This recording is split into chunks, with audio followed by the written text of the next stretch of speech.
attendez. Chantez encore. C'est pas chaque jour qu'apprend la vie.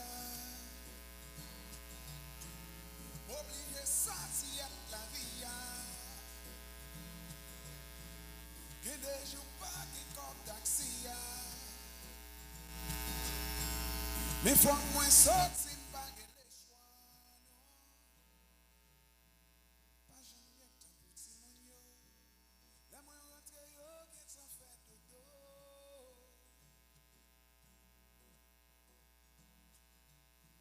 M'a fait tout ça capable. Demain, faut que citoyen va là. Pour pito, pito, pito. Pito van l'eau, pito van l'eau. Pito marché dans soleil chaud. Pito van l'eau, pito van l'eau. Là, pour me faire éducation, si mon yo, avant Mali. Ma présidence, mon Dieu, pas me jamais décourager, même si me connais en pile. Tomber. Tout le temps tête moins pas couper. Lui mettre son chapeau.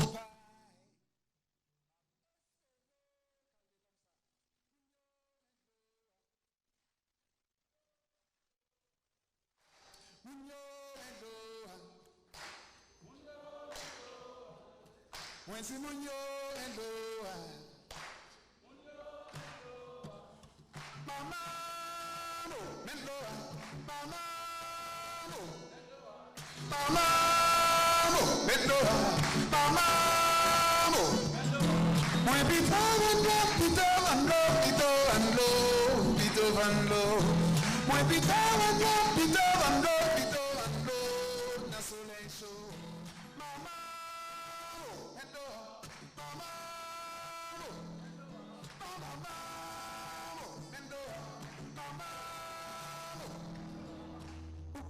La vie n'a pas ce métier. Je n'en mourrai ici pour ma belle idée. Ma chambre de Dieu aussi que malheureux c'est un péché. Ma gourmet pour dire que petit moyen de dignité. Maman, maman, maman, maman.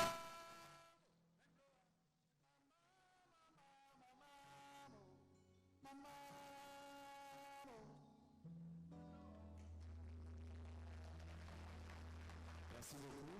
Merci.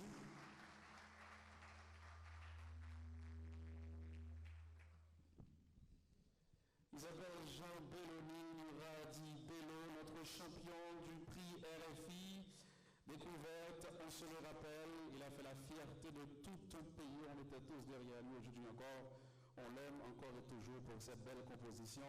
Merci d'applaudir encore une fois Bello. Oui, vous êtes là pour ça aussi. Merci Bello. Succès. Ok.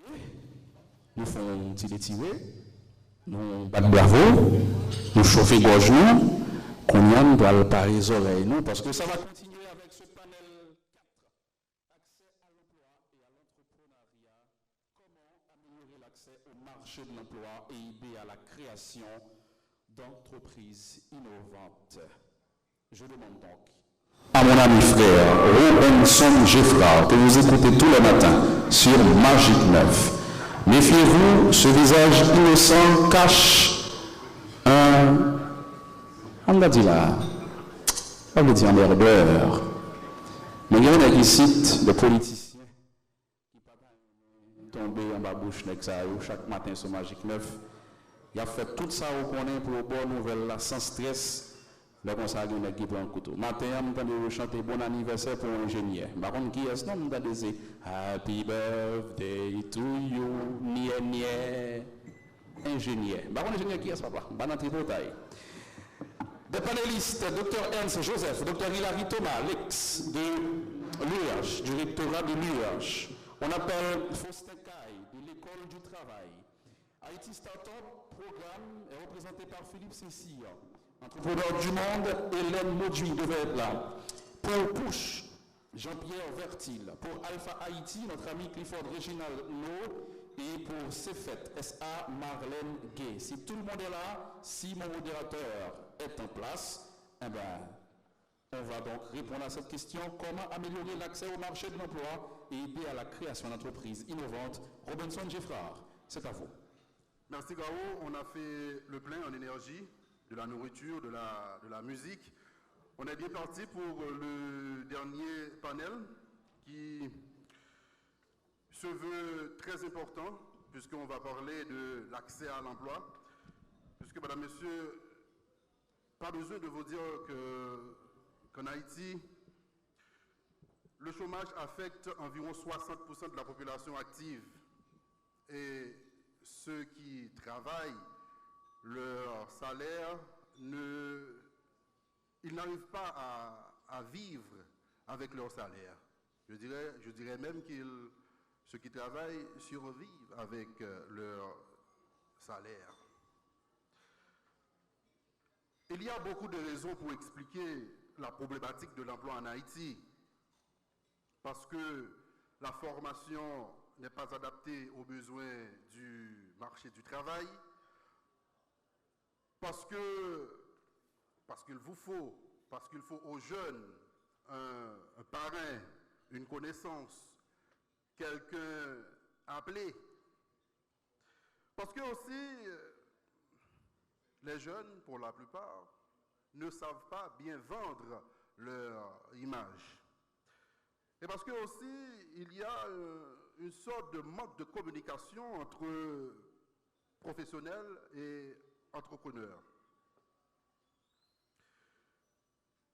Ce soir, tout au moins cet après-midi, nos panélistes vont en quelque sorte souligner les difficultés rencontrées par les jeunes diplômés. Ils sont là, ils sont partout, mais pas facile pour eux de décrocher un emploi. Donc, accès à l'emploi et à l'entrepreneuriat, comment améliorer l'accès au marché de l'emploi et aider à la création d'entreprises innovantes. C'est ce que cet après-midi, notre panel va voir avec nous, composé, comme l'a dit notre ami et frère Gao, pour le rectorat de l'université, le docteur Ernst Joseph, le docteur Hilary Thomas Lex, pour l'école du travail, Faustin Caille, pour Haïti Startup, Philippe Saint-Cyr, pour Entrepreneurs du Monde, Hélène Mauduit. Push est représenté ce soir par Jean-Pierre Vertil, Alpha Haïti Clifford No, et il y a aussi avec nous Marlène Gay qui représente CFETSA. Je passe rapidement la parole au docteur Ernst Joseph et Hilary Thomas Leck du rectorat de l'Université d'État d'Haïti.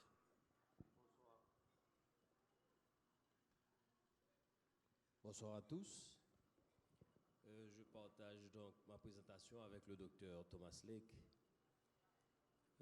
sur le sujet de voir comment valoriser la jeunesse, notre jeunesse comme ressources humaines. En fait, depuis que je suis arrivé à la direction de la vie étudiante, ça fait environ 3 ans, ça a été un souci constant de voir comment aider nos jeunes à évoluer valablement. Et ensuite est venu le souci, mais tiens, nous occuper de leur évolution pendant leur cycle d'études, et ensuite, qu'est-ce qui va se passer? Et qu'est-ce qui va se passer ensuite? Donc c'est à ce moment-là que nous avons commencé à penser aussi à l'insertion professionnelle, et en fait, c'est ce qui nous a valu d'être ici aujourd'hui, à participer à ce forum des opportunités que nous pensons pourrait représenter de grandes opportunités pour nos jeunes. Donc en fait, à la direction vie étudiante, nous avions pensé à la théorie du changement avec une approche basée sur l'appréciation et la valorisation du capital humain dont nous disposons déjà ici en Haïti. Tous ces jeunes-là, bien formés, mais des fois qui n'arrivent pas à atterrir dans ce marché du travail. Des fois, faute de formation. Notre présentateur l'a dit tantôt, ils doivent chercher quelqu'un, un parrain, à qui s'adresser, est-ce que vous avez un job à m'offrir, etc. Et maintenant, pourtant, nous commençons à avoir sur le terrain des institutions spécialisées, telles que JobPortal, par exemple, qui permet d'avoir des informations sur les emplois disponibles. Et aussi, à l'international, je dirais des plateformes telles que LinkedIn, par exemple, où l'on peut répertorier différents professionnels, différentes entreprises, etc. En tout cas, nous verrons que l'information maintenant devient quelque chose d'essentiel dans le placement sur le marché du travail. Parce que, qu'est-ce qui se passe? C'est comme dit la chanson, des bateaux qui se croisent dans la nuit. Nous avons d'un côté les entreprises haïtiennes qui ont besoin de savoir où trouver les ressources formées, et de l'autre côté, maintenant, des professionnels formés qui ne savent pas à quelle entreprise s'adresser pour trouver, avoir les opportunités d'emploi et développer leur capacité à se faire valoir. Donc tout ceci, nous l'avons approché. Tous ces défis-là, nous les avons approchés à travers des activités que nous avons voulu organiser maintenant au niveau de la vie étudiante, à travers le sport, qui est un bon moyen d'éducation. Quand vous avez une équipe et qu'il y a un gars qui sert de capitaine, ça lui donne une certaine responsabilité. Quand vous avez plusieurs personnes sur un terrain, ils interagissent, ils savent comment se comporter l'un à côté de l'autre. Ils respectent les règlements, ils respectent une certaine hiérarchie. Il y a l'arbitre qui est sur le terrain. Il y a la façon de réaliser les choses. Nous sommes passés par des tournois de football, marathon, etc.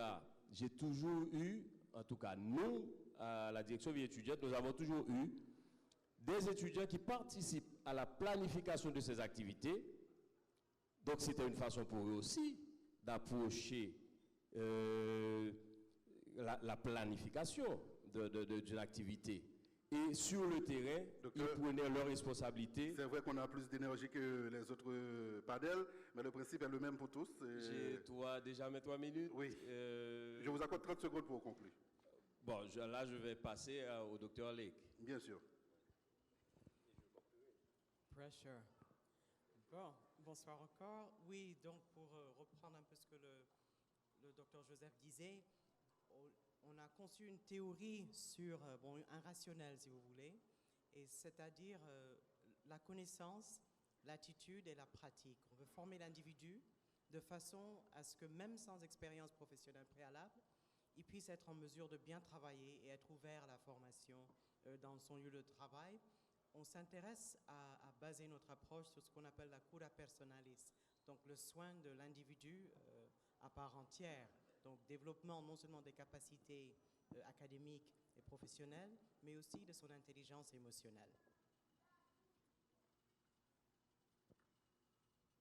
30 secondes, docteur.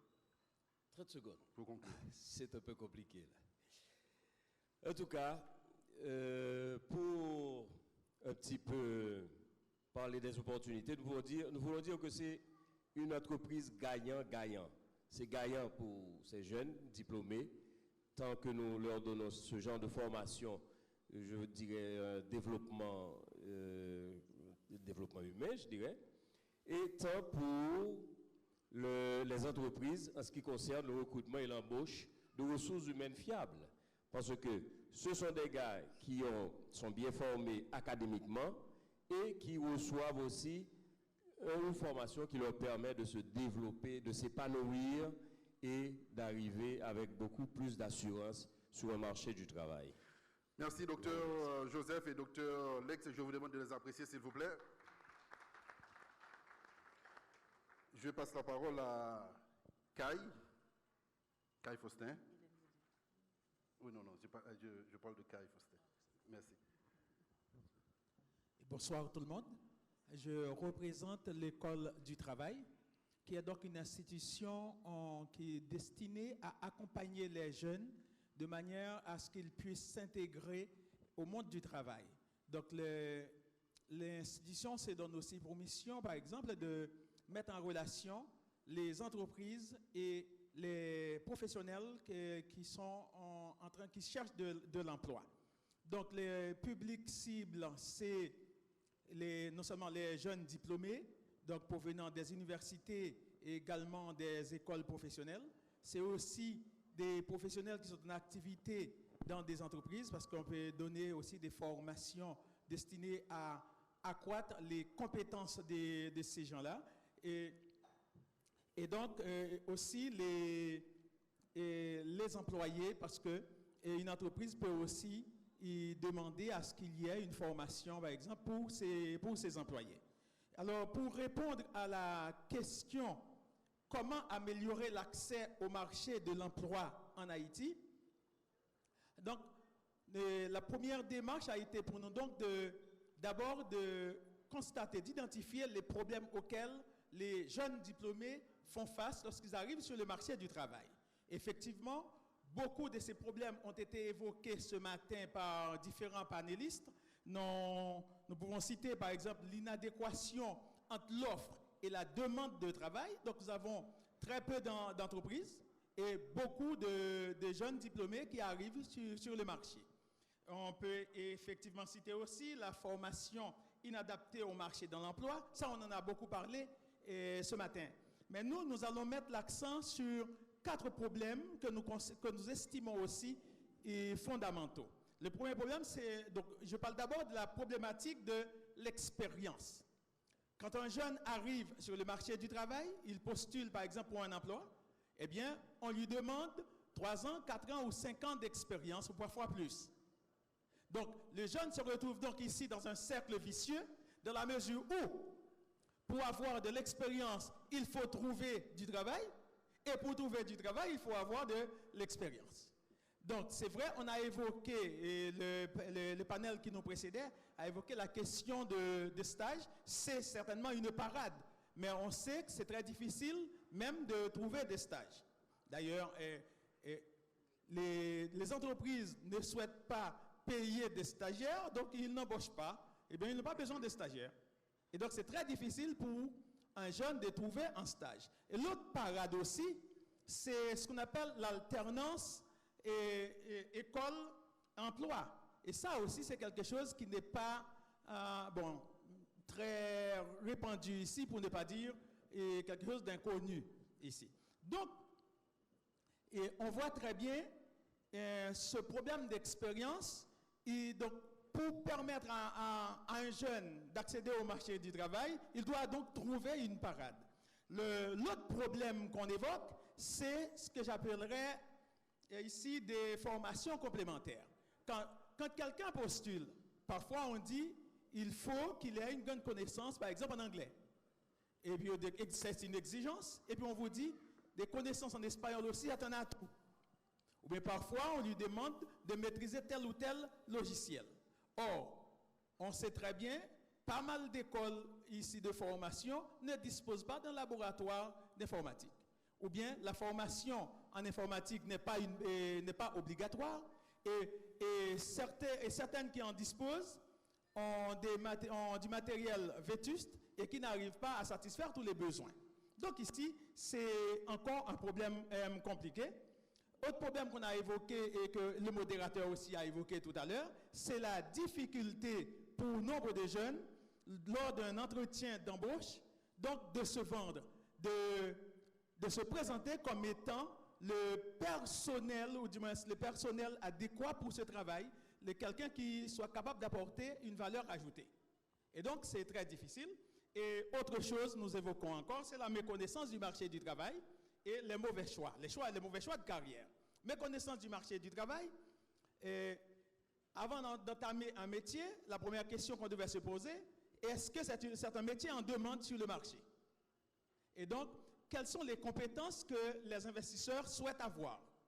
C'est tout un ensemble de questions, mais qui ne sont pas posées. Et les choix de filières se font surtout par mimétisme ou par défaut. Je veux dire tout simplement, quelqu'un, un jeune en philo, il ne sait pas encore qu'est-ce qu'il va apprendre.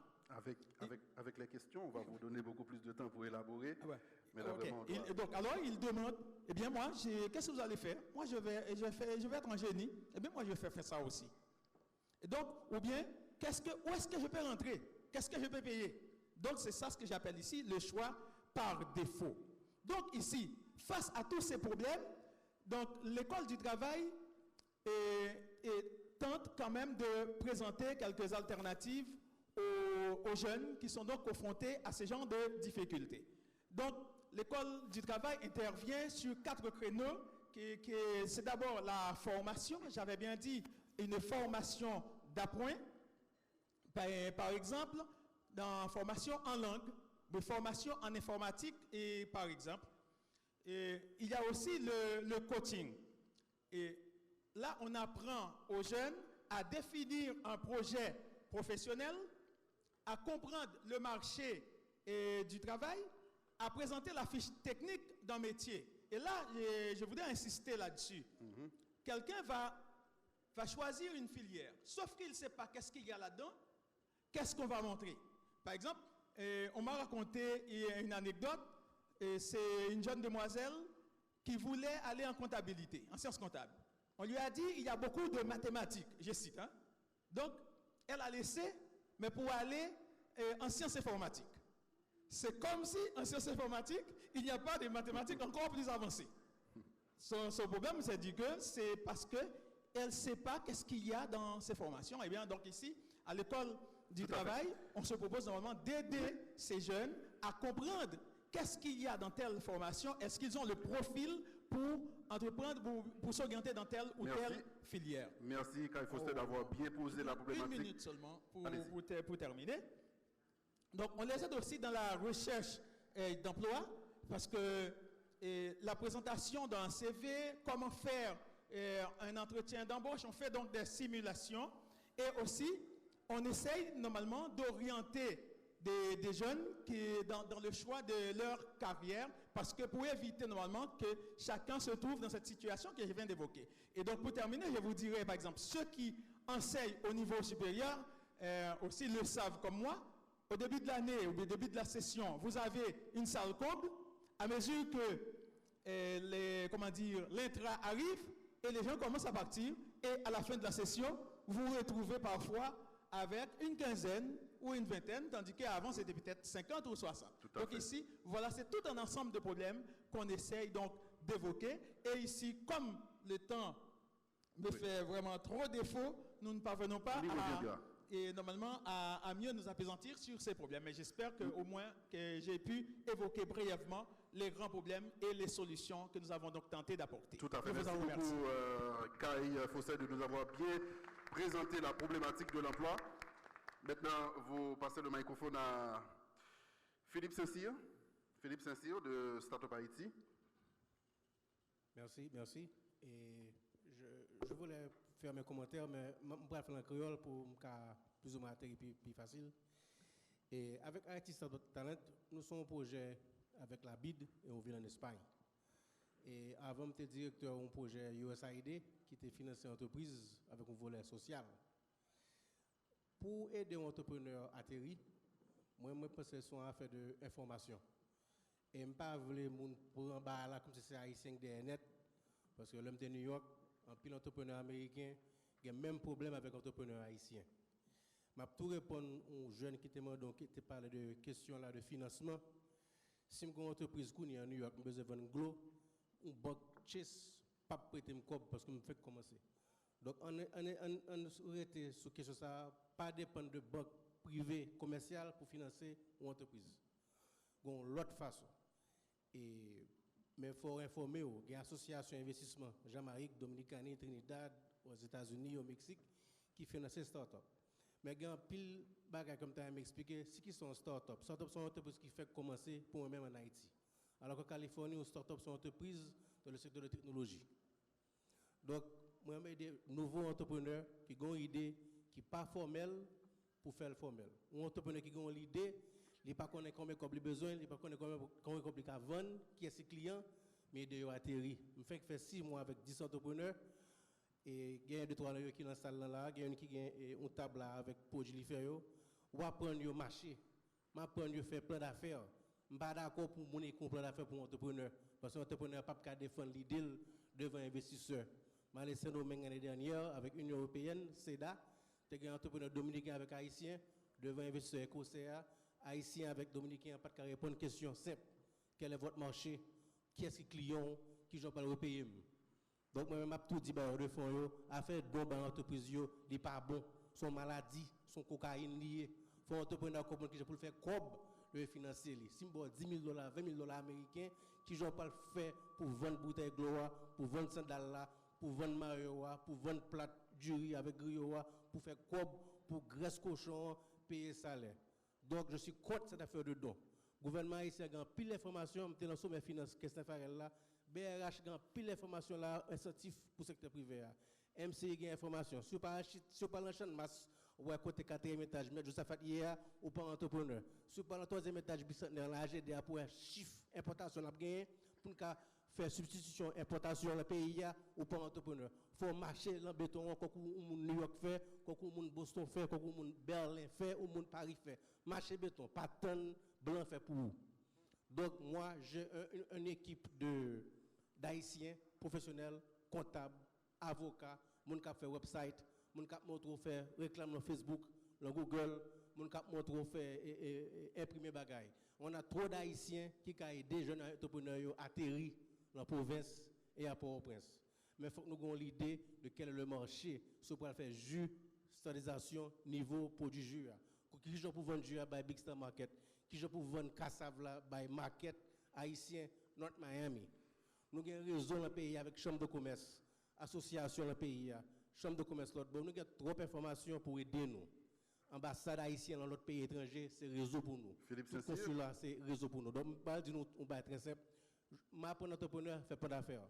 M'apprendre entrepreneur, utiliser Excel. Parce que sans Excel, on ne peut pas faire projection financière. M'apprendre à comprendre que je peux communiquer avec les clientèle ou m'apprendre que je peux atterrir pour convaincre les gens. Mais ce qui est plus important, si l'entrepreneur n'a pas de tête, le client n'a pas de lui-même. Merci beaucoup Philippe Saint-Cyr. On apprécie s'il vous plaît Philippe Saint-Cyr de Haïti Startup. Oui, très bonne intervention, merci beaucoup. Et maintenant, on va écouter l'intervention de Madame Mauduit et Hélène de Entrepreneurs du Monde. Bonsoir à tous. Donc, je suis Hélène Mauduit d'Entrepreneurs du Monde.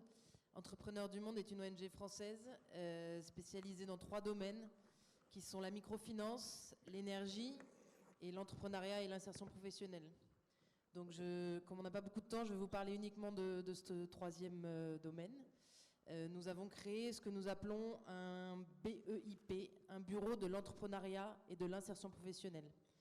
Toute personne intéressée à créer une entreprise, à avoir des conseils sur un CV, à avoir des conseils sur une formation, à avoir des conseils sur un projet professionnel, à chercher des financements pour créer son entreprise, à chercher une idée, à chercher comment entreprendre, peut s'adresser à nous. Notre bureau est au 1 rue La Montagne à Paco, perpendiculaire à l'avenue N. Donc si vous avez besoin de renseignements, vous pouvez venir nous voir. Je fais vite sur Entrepreneurs du Monde puisque je voudrais rester quand même sur la question et comment améliorer l'accès à l'emploi. Pour moi, il manque quand même un mot dans cette question parce que j'ai l'impression quand je vois les gens qui sont dans la salle et les gens autour de moi, j'ai l'impression que c'est comment améliorer l'accès à l'emploi formel. Or, l'emploi formel en Haïti représente assez peu du potentiel du bassin d'emploi qui existe en Haïti. C'est seulement 7% des gens qui sont employés dans le secteur formel. Donc, un des grands défis, quand même, il ne faut pas se le cacher, même si ce n'est pas une très bonne nouvelle, c'est qu'à l'heure actuelle, il n'y a pas assez d'emplois dans le secteur formel par rapport au nombre de gens qui cherchent des emplois. Et une façon de résoudre ce problème, c'est effectivement d'encourager l'entrepreneuriat. Mais avant d'avoir des grandes entreprises qui créent des emplois, il faut d'abord en avoir des petites qui vont devenir des grandes entreprises. Et donc c'est un processus qui va prendre du temps. Donc pour améliorer cet accès, il faut donc comprendre qu'effectivement le marché est assez serré Et puis, il faut avoir une stratégie adaptée par rapport au métier qu'on a et par rapport à l'emploi qu'on cherche. On ne va pas chercher de la même manière si on est une ménagère et qu'on offre des services à domicile que si on est un ingénieur en informatique. Ce n'est pas les mêmes réseaux, ce n'est pas les mêmes façons de chercher un emploi. Il faut aussi savoir que les entreprises elles-mêmes n'utilisent pas les mêmes façons de trouver des employés suivant les qualifications. Aujourd'hui, elles reçoivent énormément de sollicitations puisque la plupart des gens qui se présentent dans le marché de l'emploi ont peu ou pas de qualification. Or, une entreprise qui est énormément sollicitée, elle va faire en sorte de réduire au maximum sa communication sur les offres d'emploi disponibles pour éviter d'être débordée d'offres. Je vous donne un exemple, une entreprise textile qui a 2000 couturières, une couturière s'en va, et ben le patron demande dit aux autres 1999 couturières qui restent, il y a un poste de disponible, référez-nous quelqu'un. Les offres ne vont pas sortir. Sinon, ils vont recevoir des milliers et des milliers de CV et c'est du temps et c'est de l'argent pour les traiter et c'est compliqué. Donc il faut adapter sa recherche d'emploi par rapport au type d'emploi qu'on cherche et par rapport à sa qualification. Une dernière petite chose et j'ai fini. Et par rapport à la relation que les jeunes entretiennent avec l'entreprise. La majorité des jeunes ne connaissent pas l'entreprise. Et c'est un frein à l'accès à l'emploi et c'est un frein à l'entrepreneuriat. Aujourd'hui, un jeune ne sait pas à quoi ça ressemble une entreprise formelle, ne sait pas quels sont ses droits, ne sait pas quels sont ses devoirs non plus, ne sait pas comment ça fonctionne une équipe.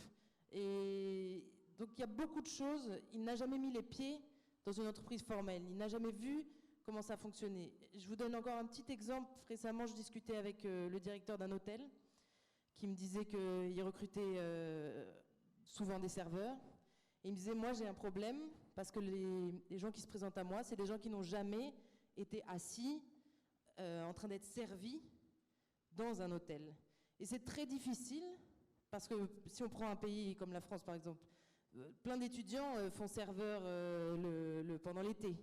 Or, c'est très difficile pour quelqu'un qui n'a jamais été à la place de client de tout d'un coup devoir prendre la place de celui qui sert. Donc, il y a une complète séparation entre les entreprises et une grosse partie de la population. Merci beaucoup, Hélène Mauduit, de Entrepreneurs du Monde. On l'applaudit, s'il vous plaît. Les chiffres sont criants. Seulement 7% pour le secteur informel, en ce qui a trait, pour le secteur formel en ce qui a trait à l'emploi. Vous comprenez rapidement que presque tout le monde dans le pays est informel. On poursuit avec Clifford Reginald No de Alpha Haïti. Merci. Bonsoir à tous. Je fais comme Hélène. La question c'est comment améliorer l'accès au marché de l'emploi et aider à la création d'entreprises innovantes. Alors je vais être très direct, straightforward. Pour moi, il y a une seule réponse qui est basée sur 3 axes. Il faut ce qu'on appelle la régulation, dérégulation du marché du travail. Il faut des réformes ce qu'on appelle au niveau du capital humain. Et le dernier point qui est important pour moi, personnellement, Alpha Haïti, c'est ce qu'on appelle le renforcement de l'écosystème entrepreneurial. Parce que c'est l'écosystème entrepreneurial qui donne des opportunités à des entreprises, qui vont donner des opportunités à des étudiants, universitaires ou autres pour trouver l'emploi qu'on cherche.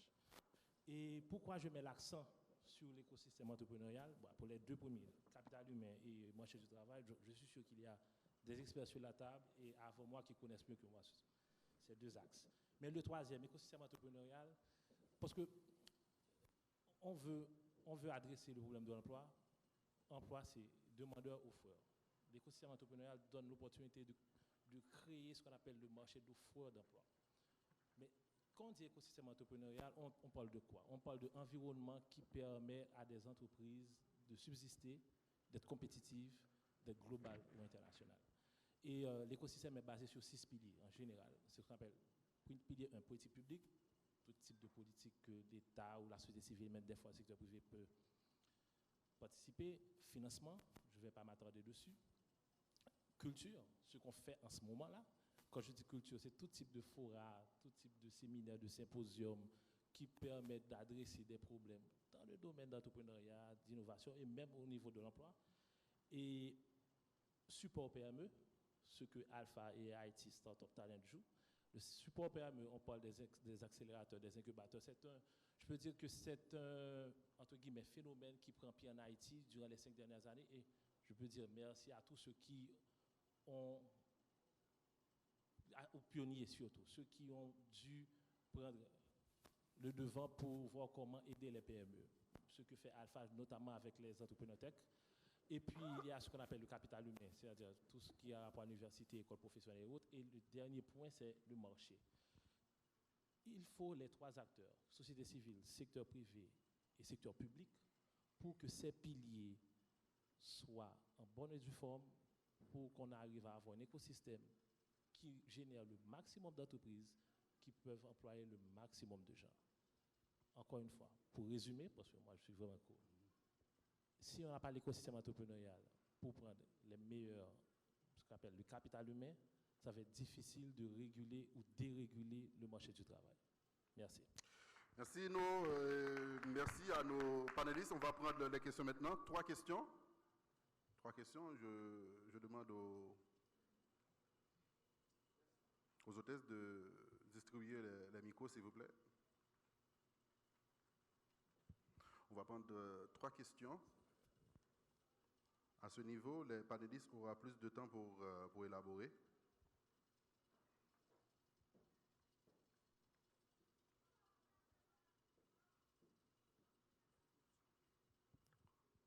Trois questions. Au fond, oui.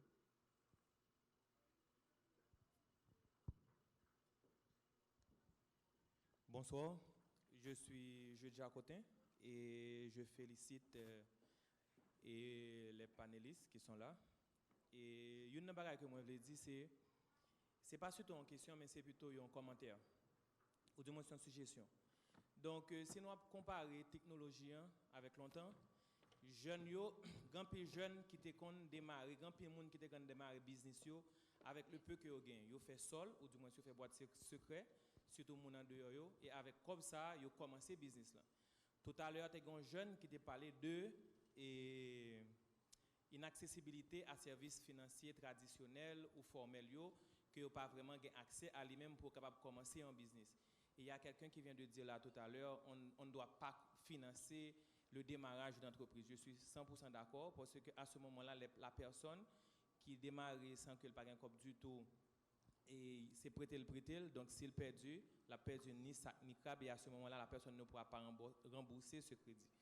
Donc, il y a une chose que nous avons besoin de garder, c'est la technologie, que je dis, c'est ça qui économie mon yo. Donc, il y a une chose, c'est garder qui ça marche. Moi-même, je conseille de voir les différentes stratégies de financement qui existent dans les 10 départements, parce que ce que nous parlons là, c'est surtout pour l'Ouest. Donc, il y a les mutuelles de solidarité, que Gampil Bayer de fonds qui financent, il y a les AVEC, les associations villageoises d'épargne de crédit, il y a les structures coopératives. Donc, on pense que ça aussi sont des choses qui sont capables d'aider les gens à économiser et avec l'argent que vous économisez, vous êtes capable de jouer de l'argent pour démarrer le business. Merci. Du coup, on a maintenant la possibilité de prendre 3 questions puisque c'était un commentaire. Allez-y. Bonsoir, moi c'est Kenel Kader. Donc, moi j'ai commencé par un constat avant que je me pose des questions.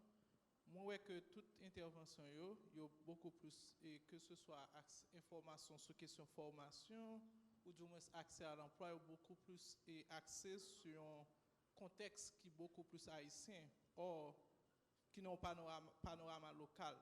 Or, actuellement, nous connaissons avec évolution, développement de l'économie numérique, ou du moins avancement qui fait dans TICE, accès à l'emploi et même à la formation, il est beaucoup plus à la portée de jeunes. So, nous-mêmes, en tant que pays, ou bien centre de formation, la question, s'il vous plaît. Comment on a positionné nous pour les jeunes capables et bénéficier ou du moins saisir l'opportunité que plateforme technologique ça est capable d'offrir, qui est capable de permettre qu'il y ait une meilleure adéquation entre offre et demande de formation sur le marché. Merci.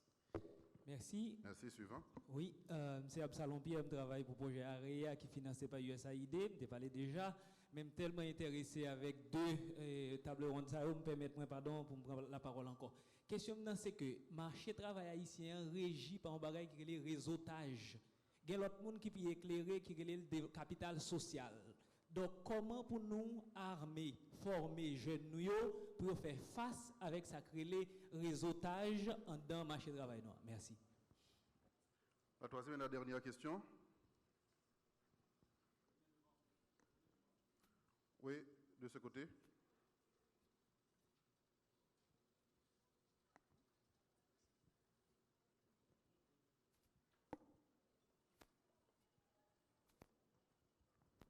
Bonsoir tout le monde. Non pas M. Gérald Antoine, je travaille pour Banque interaméricaine de développement. Moi, j'ai besoin d'attirer l'attention. Au fait, je me pose des questions avant pour ne pas perdre trop de temps. Est-ce que ces secteurs qui désorganisés, il est mieux peut-être que nous organiser tout ça qui gagne comme besoin dans un réseau formel, au lieu que nous étions dans 93% informel.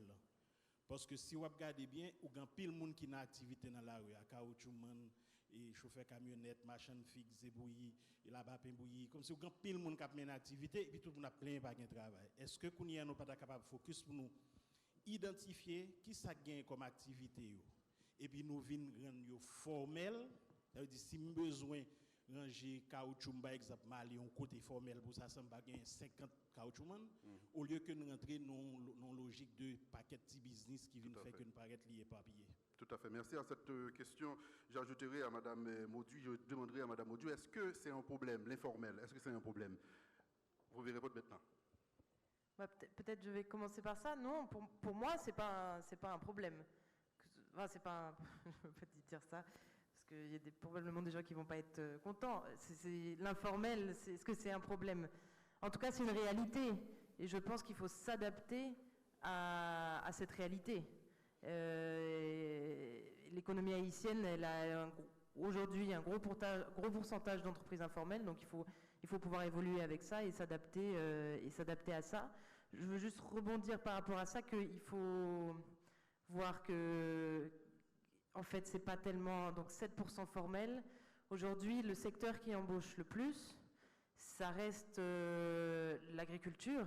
C'est-à-dire, si on regarde la population active, les gens qui travaillent en Haïti, 40% à peu près de la population active est dans le secteur agricole. Et comme M. Geffrard l'a dit, le gros problème, c'est que ce sont des travailleurs pauvres. C'est-à-dire, ce sont des gens qui travaillent, mais qui ne gagnent clairement pas assez pour pouvoir faire face à leurs besoins. Et ça, c'est peut-être un problème de l'informel. C'est-à-dire qu'aujourd'hui, on a beaucoup de gens qui travaillent, mais on a beaucoup de gens qui ne gagnent pas assez dans leur travail pour pouvoir faire face à leurs besoins. Et moi, je ferai juste 2 remarques par rapport aux autres questions. Une sur, on a parlé depuis ce matin sur l'adéquation entreprise et formation. Moi, je ne serais pas si dure que ça avec Haïti, avec nous. C'est vrai que ça existe. En même temps, il ne faut pas oublier que, comme on l'a dit ce matin, c'est 80% des diplômés haïtiens qui partent. Et donc, les entreprises qui cherchent des diplômés haïtiens et qui ne les trouvent pas. Donc, ce n'est pas seulement une question d'inadéquation. Il y a des formations qui existent et les gens qui reçoivent ces formations partent. Donc, les entreprises, aujourd'hui, en Haïti, sur des postes de management, ont beaucoup de mal à recruter. Et ce n'est pas qu'une histoire d'inadéquation des formations. Ça, c'est une chose. Et 2, sur le réseautage, oui, c'est très présent en Haïti, mais je ne crois pas qu'il existe un pays où ce ne soit pas présent. Et je pense que c'est dans tous les pays du monde. Et je pense que nous avons tous un réseau qui n'est pas situé dans les mêmes sphères de pouvoir. Il y a des gens qui ont des réseaux très puissants, il y a des gens qui ont des réseaux moins puissants. Mais par contre, on a tous un réseau. Il faut le cultiver, il faut apprendre à le connaître. Mais en tout cas, on a tous un réseau. Tout à fait. L'autre question qui vous a été adressée, c'est comment aider les jeunes à mieux utiliser les plateformes qui existent. Qui veut répondre? Docteur Joseph? Oui. Justement, ce dont je parlais tout à l'heure, former des jeunes qui soient suffisamment délurés, éclairés pour aller chercher l'information là où elle est. D'ailleurs, ils ont l'avantage maintenant, par rapport à mon époque, quand moi j'étais jeune, je n'avais pas aussi accès à l'Internet tel qu'ils l'ont maintenant. Donc c'est savoir comment utiliser intelligemment ces téléphones intelligents. aller chercher ce qu'il y a de sérieux là-dedans, pas juste du papotage, des messages, etc., mais aller chercher les informations. D'ailleurs, je l'avais dit tout à l'heure, une plateforme LinkedIn, et si l'on cherche, on en trouvera d'autres, par exemple, et qui pourront apporter ces informations et aider ces jeunes. Et nous autres, qu'est-ce que nous avons prévu dans ce sens-là pour aider nos jeunes? Ce sont les projets à venir à notre niveau pour l'UEH, c'est ce qu'on appelle les centres d'insertion professionnelle, genre de formation de 3 à 6 mois, qui peut s'intégrer dans des projets de stage en dernière année et qui pourra aider à apporter ces éléments de formation à chaque étudiant, quelle que soit la discipline qu'il aura appris. Donc c'est ça. Maintenant, sur le réseautage, j'aimerais avoir votre réaction, Kai Faustin, avec l'école du travail. Est-ce que directement vous faites des contacts pour vos étudiants? Est-ce que vous les propulsez sur le marché du travail? Un souci avec... C'est bon? Oui. Et, en fait, nous essayons de les mettre en relation avec les entrepreneurs. Et donc, bien entendu, la question du réseautage, et peut-être en Haïti, ça paraît un peu péjoratif. Souvent, on dit, et ça oué tout le monde pays, ça oué tout le gens. Par exemple, si vous arrivez au Québec, l'une des premières choses qu'on va vous dire, c'est apprendre à construire votre réseau. D'abord, le premier cercle, c'est d'abord vos parents. Plus tard, c'est les amis, c'est vos condisciples à l'école, etc. Parce que comment ça se passe? Il y a ce qu'on appelle le marché caché du travail et le marché visible. Et le marché visible, c'est très restreint.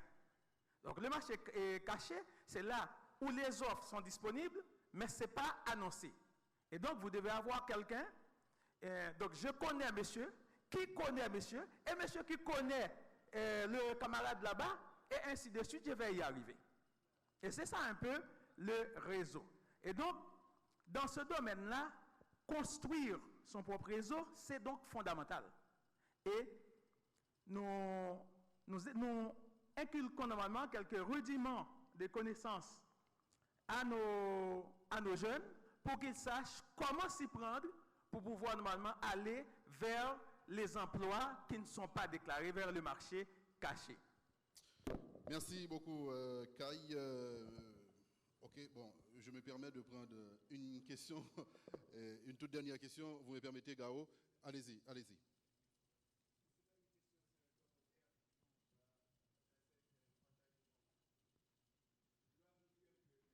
Tout le monde entendez?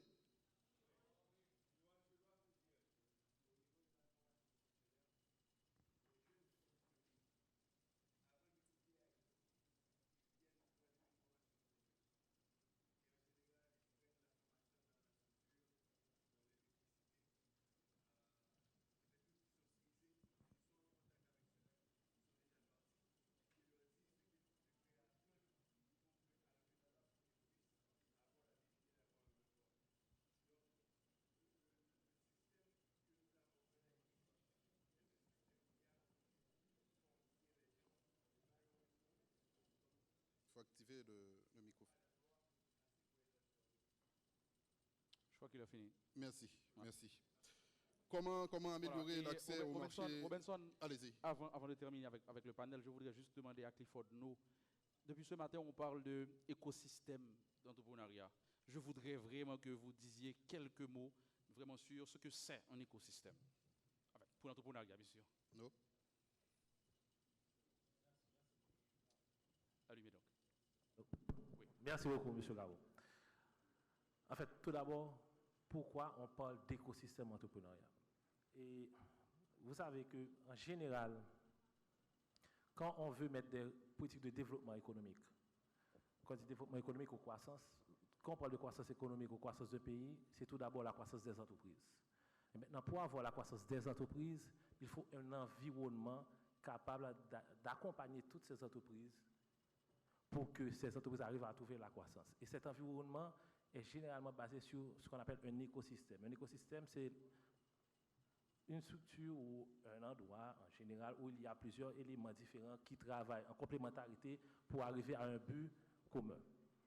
Donc, l'écosystème entrepreneurial a pour objectif de mettre en relation plusieurs acteurs, plusieurs décideurs, ensemble pour donner place à un environnement qui facilite les affaires, qui facilite les entreprises pour que les entreprises arrivent à grandir, pour avoir la croissance. Maintenant, pour avoir l'écosystème entrepreneurial dont nous faisons mention, l'écosystème est basé sur, comme je viens de dire tout à l'heure, sur 6 piliers. Pilier 1, c'est ce qu'on appelle les politiques publiques. Quel type de politique publique il faut pour qu'on ait un environnement des affaires favorable aux entreprises? Quand je dis politique publique, il y a ce qu'on appelle les politiques domaines. Est-ce que c'est politique fiscale pro-croissance, politique budgétaire, politique entrepreneuriale, politique innovation, et ainsi de suite. Le deuxième pilier, c'est le financement. Quand on parle de financement, ne voyez pas la banque. Sol, c'est financement. Microfinance, c'est financement. Coopérative, c'est financement. Il y a tout type de financement. Le troisième pilier, c'est ce qu'on appelle cultural mindset. On veut faire en sorte que le plus grand nombre d'entrepreneurs arrivent à réussir. Mais si vous vivez dans une société qui ne garantit pas ou qui ne récompense pas l'esprit entrepreneurial, ça va être extrêmement compliqué. Donc, le entrepreneurial mindset, ce qu'on appelle la culture entrepreneuriale, ça se fait sur plusieurs formes. Je vous dis que ça, à partir des forats, à partir des symposiums, à partir des sommets. Il y a beaucoup de sommets sur l'entrepreneuriat qui se fait. Tout ça, c'est le entrepreneurial mindset. Et c'est extrêmement important. Il y a un quatrième pilier qui est le support PME. Support PME, c'est tout type d'activité qui accompagne directement les PME. IT Startup Talent. C'est un acteur dans le pilier support PME. Alpha IT, c'est un acteur support PME. C'est Dell ou Branche et autres. Il y a un cinquième pilier qui est le capital humain. Quel type d'hommes et de femmes que nous voulons avoir au niveau formation pour que ces personnes aient plus de chances de réussir au niveau entrepreneurial. C'est toute une stratégie. Et le dernier pilier, qui est le pilier le plus souvent ignoré et qui est le pilier fondamental, c'est le marché. Si on veut développer un marché local, il y a des réformes à faire.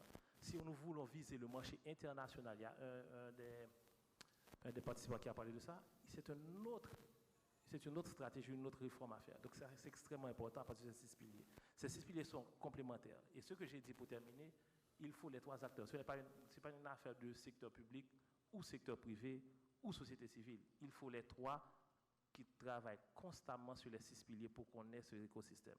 En ayant l'écosystème, on donne beaucoup plus de chances aux entreprises de grandir.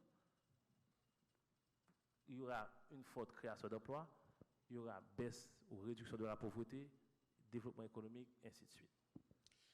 Merci beaucoup, Clifford Reginald. Comment avoir accès, ou tout au moins comment améliorer l'accès au marché de l'emploi et aider à la création d'entreprises innovantes.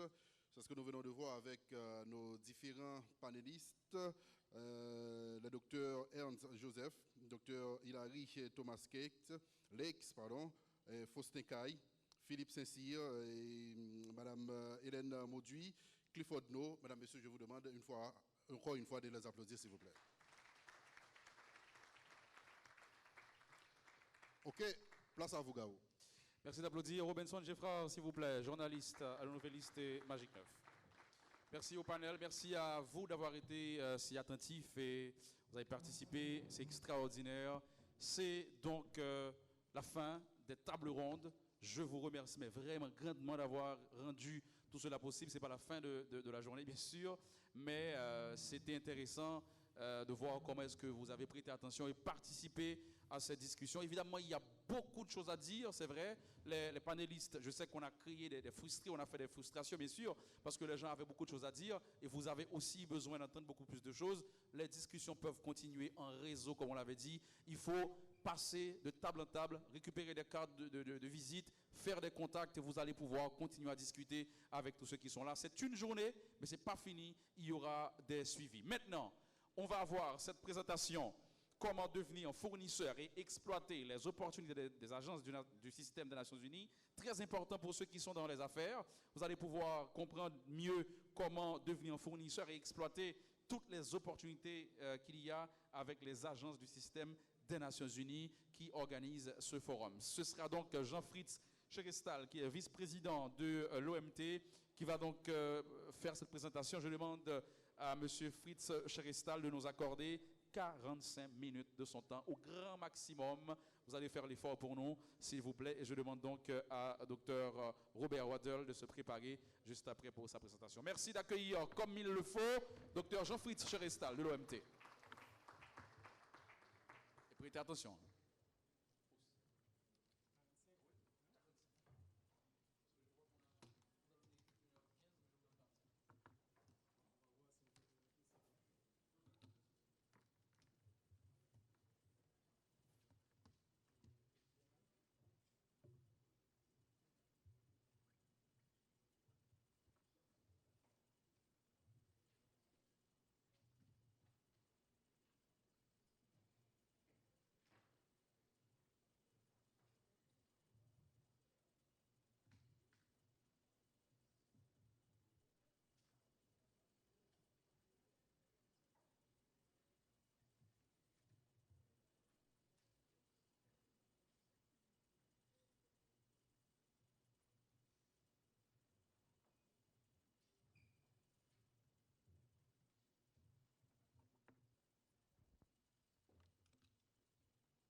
Bonsoir tout le monde.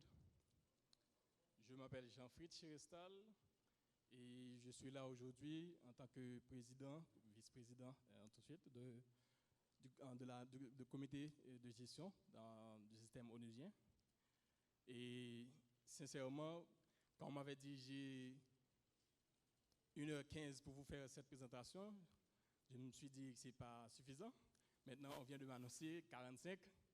C'est pour vous dire, j'avais vraiment beaucoup de choses à vous dire et je vais essayer de faire de mon mieux en si peu de temps pour vous passer dans tout ce que j'ai à dire. Et pour commencer, vraiment, quand je lis les rapports des statistiques des différents marchés du système onusien à travers le monde, ça me fait vraiment de la peine de voir le faible taux de participation de nos vendeurs locaux. Et sincèrement, quand je regarde un peu les pays d'à côté là, et si on prend la République dominicaine ou même dans la région, je me suis dit, je me suis donné pour mission de participer plus souvent dans ce type de forum, non seulement pour vous apporter vraiment l'information, mais aussi de vous former sur comment préparer des appels d'offres, je dirais, de niveau standard, qui répondent aux normes, je dirais, internationaux, de façon à ce que vous puissiez quand même prendre un peu de ce marché. Et là, je vous parle de 17 milliards de dollars de marché. C'est ce que représente vraiment le système onusien de façon globale.